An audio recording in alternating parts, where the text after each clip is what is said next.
किए हैं और खान ने जो बताया है बहुत से लोगों का दिमाग बक से उड़ जाएगा। पीटीआई में कौन है गद्दार और किस पर किए शेर अफजल मरवत ने मुक्कों के वार। आज की इस वीडियो में हम आपको बताएंगे कि शेर अफजल मरवत ने किसको किया बेनकाब और उसकी वजह से शेर अफजल मरवत क्यों आए ज़ेरे अताब, और माज़ी करीब में शेर अफजल मरवत ने किन पीटीआई रहनुमाओं को किया था बेनकाब। इसके अलावा हम आपको ये भी बताएंगे कि इतना बहादुर नजर आने वाला ये सरफिरा वकील शेर अफजल मरवत आखिर है कौन, कहां से ताल्लुक रखता है और उसका माजी क्या है। इमरान खान को कब ज्वाइन किया, अब तक पीटीआई रहनुमाओं के वो कौन से अहम तरीन केसेस हैं जिनमें शेर अफजल मरवत को कामयाबी मिली। और इसके अलावा शेर अफजल मरवत ने कल रात जावेद चौधरी के प्रोग्राम में किस नून लीगी रहनुमा को थप्पड़ मारे और लड़ाई की वजह आखिर क्या बनी।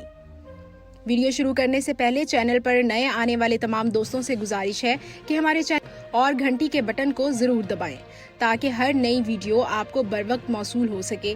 इस वीडियो को आखिर तक देखना ना भूलिएगा क्योंकि ऐसा बहुत कुछ दिलचस्प आपको इस वीडियो में देखने और सुनने को मिलेगा जो आज से पहले आपने नहीं देखा होगा।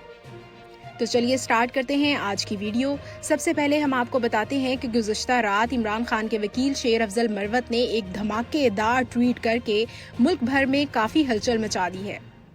अपनी तफसीली ट्वीट में शेर अफजल मरवत ने Islamabad high court bar association के सदर और पीटीआई के तर्जुमान जनाब शुएब शाहीन को पीटीआई लीगल टीम में वाहिद गद्दार करार दिया। अपने तफसीली ट्वीट में शेर अफजल मरवत साहब मजीद लिखते हैं कि मैंने इससे पहले भी पीटीआई की कानूनी टीम में गद्दारों पर ट्वीट की थी जो कि बाद में पीटीआई ने मुझसे डिलीट करवाई, और मैं आज वाज़ेह करना चाहता हूं कि शुएब शाहीन ही पीटीआई की लीगल टीम में वाहिद गद्दार है। वो अप्रैल 2023 के आखिरी हफ्ते में पुरअसरार तौर पर उभरा और मैं इसे पीटीआई की कानूनी कमेटी के इजलास में देखकर हैरान रह गया क्योंकि इससे पहले ये कभी आईएलएफ या पीटीआई का हिस्सा नहीं रहे थे। शेर अफजल मरवत का अपनी ट्वीट में मजीद कहना था कि बनी गाला तक उनकी रसाई इस बात की अक्कासी करती थी कि उनको हमारी पार्टी में कुछ ताकतवर लोगों की पुष्टपनाही हासिल है। पार्टी के अंदर उन ताकतवर लोगों के बारे शेर अफजल मरवत ने अपनी एक और ट्वीट में जिक्र करते हुए लिखा, उन लोगों से उसकी मुराद फवाद चौधरी थे। शुएब शाहीन के बारे अपनी ट्वीट में शेर अफजल मरवत ने मजीद लिखा कि शुएब शाहीन सर्विस ट्रिब्यूनल का वकील है, उसे फौजदारी कानून की एबीसी भी नहीं आती। खान के खिलाफ एक भी फौजदारी मुकदमे में पेश ना होने के बावजूद उसने खुद को इमरान खान का वकील जाहिर करना शुरू किया जो असल में एक फ्रॉड था, और फिर देखते ही देखते पार्टी के कुछ ताकतवरों की हिमायत से पार्टी का तर्जुमान भी बन गया। और अब बात करेंगे पिछली रात जावेद चौधरी के शो में शेर अफजल मरवत का झगड़ा किस नून लीगी रहनुमा से हुआ। झगड़े की वजह क्या थी कि बात मुक्कों और लातों तक पहुंच गई। इस दिलचस्प किस्से पर बात करने से पहले हम आपको इमरान खान के दबंग वकील शेर अफजल मरवत की निजी जिंदगी के बारे में बताते हैं कि आखिर ये सरफिरा वकील कौन है, कहां से उसका ताल्लुक है, जिसने आते ही सोशल मीडिया और अवाम को अपने सहर में जकड़ लिया है। शेर अफजल मरवत जैसा कि नाम से ही जाहिर है खैबर पख्तूनख्वा के जनूबी जिला लकी मरवत के एक पश्तून कबीले मरवत से ताल्लुक रखते हैं। इब्तदाई तालीम लकी मरवत से हासिल करने के बाद आला तालीम के लिए तारीखी पेशावर यूनिवर्सिटी का इंतखाब किया। पेशावर यूनिवर्सिटी से कानून में एलएलबी और एलएलएम की डिग्रियां हासिल की। पेशावर यूनिवर्सिटी से ही इस्लामिक हिस्ट्री में मास्टर्स की डिग्री हासिल की और फिर पॉलिटिकल साइंस में मास्टर्स की डिग्री के लिए गोमल यूनिवर्सिटी डेरा इस्माइल खान को चुना। पॉलिटिकल साइंस की तालीम होने की वजह से अपनी प्रोफेशनल लाइफ के इब्तदाई साल पेशावर के एक लोकल अंग्रेजी अखबार में बतौर एडिटर काम करते रहे। 3 साल तक बतौर एडिटर काम करने के बाद सीनियर जज का इम्तिहान देकर कामयाब होने के बाद अगले 17 साल तक बतौर सीनियर जज काम करते रहे।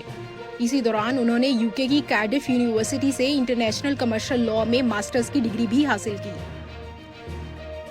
17 साल तक सीनियर जज रहने के बाद बिलाखिर उन्होंने इस्तीफा दिया और इस्लामाबाद में मरवत लॉ अटॉर्नी के नाम से एक प्राइवेट फर्म की बुनियाद रखी और कुछ ही सालों में इस्लामाबाद के महंगे तरीन वकीलों में उनका शुमार होने लगा।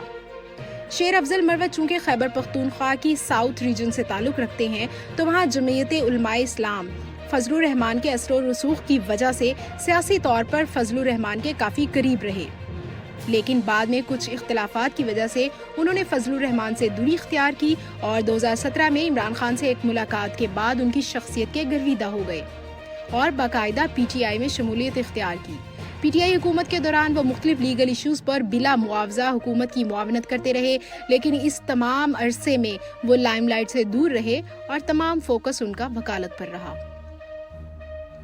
ان کو اصل شہرت 9 مئی واقعات کے بعد جب پی ٹی آئی پر بدترین کریک ڈاؤن ہوا، ہزاروں ورکرز سمیت کئی رہنماؤں کو جیلوں میں ڈال دیا گیا، میڈیا پر عمران خان کا نام لینے پر پابندی لگا دی گئی، کئی پرانے لوگ پریس کانفرنس کر کے پارٹی چھوڑ گئے، زیادہ تر رہنما گرفتاریوں سے بچنے کے لیے روح پوش ہو گئے۔ ایسے میں جب پی ٹی آئی کے لیے کوئی آواز اٹھانے والا نہیں بچا تو یہ شیر افضل مروت ہی تھے جنہوں نے سب سے پہلے خوف کے بت توڑتے ہوئے مقتدر حلقوں کے خلاف آواز بلند کی۔ وہ ہر جگہ، ہر پریس کانفرنس اور ہر ٹی وی شو میں لگی لپٹی بغیر بولتے چلے گئے۔ جب ہر طرف خوف کی فضا قائم تھی تو ایسے میں شیر افضل مروت کی واحد گرجتی برستی آواز نے لوگوں کو حوصلہ اور امید دلائی کہ ابھی ہم ہارے نہیں ہیں۔ اگر پرانے لوگ ہمیں چھوڑ کر چلے گئے تو شیر افضل مروت جیسے بہادر لوگ ابھر کر بھی سامنے آ گئے۔ یہی وجہ ہے جب شیر افضل مروت کو اپنے بولڈ انداز کی وجہ سے عوام میں بے پناہ مقبولیت ملنے لگی۔ 9 مئی کے بعد شیر افضل مروت نے پی ٹی آئی کے بے شمار رہنماؤں کے کیس لڑے، جن میں عمران خان سمیت مراد سعید، اسد قیصر، اسد عمر، شہرام ترکئی، شہریار آفریدی، شاندانہ گلزار وغیرہ شامل ہیں۔ لیکن جس کیس کو سب سے زیادہ شہرت ملی وہ شہریار آفریدی اور شاندانہ گلزار کا کیس تھا۔ شیر افضل مروت نے نہ صرف دونوں کو غیر قانونی قید سے آزاد کروایا بلکہ آئی جی اور ڈپٹی کمشنر اسلام آباد پر توہین عدالت کا مقدمہ بھی بنا دیا۔ ناظرین، شیر افضل مروت کا پہلا تنازعہ تب سامنے آیا جب پختونخوا سے تعلق رکھنے والے 2 سابق وزرائے اعلیٰ پرویز خٹک اور محمود خان کو ایسے ہی ٹویٹ کے ذریعے ایکسپوز کیا۔ اپنی ٹویٹ میں شیر افضل مروت نے دعویٰ کیا کہ عنقریب پرویز خٹک اور Mahmood Khan P T I سے راہیں جدا کرنے والے ہیں اور پختونخوا میں ایک نئی پارٹی کا قیام کرنے جا رہے ہیں۔ نہ صرف خود پی ٹی آئی سے الگ ہوں گے بلکہ وہ اس وقت پی ٹی آئی کے کئی سابقہ ایم پی ایز سے بھی رابطے میں ہیں۔ حیرت انگیز طور پر تب بھی پارٹی نے ان سے ٹویٹ ڈیلیٹ کروائی اور محمود خان نے نئی پارٹی کے قیام سے ایک رات پہلے میسیجز پر عمران خان کو کلمے پڑھ کر کہا میں کہیں نہیں جا رہا، لیکن اگلے ہی دن پرویز خٹک اور محمود خان نے پی ٹی آئی کے کئی ایم پی ایز کے ساتھ مل کر نئی پارٹی قائم کی۔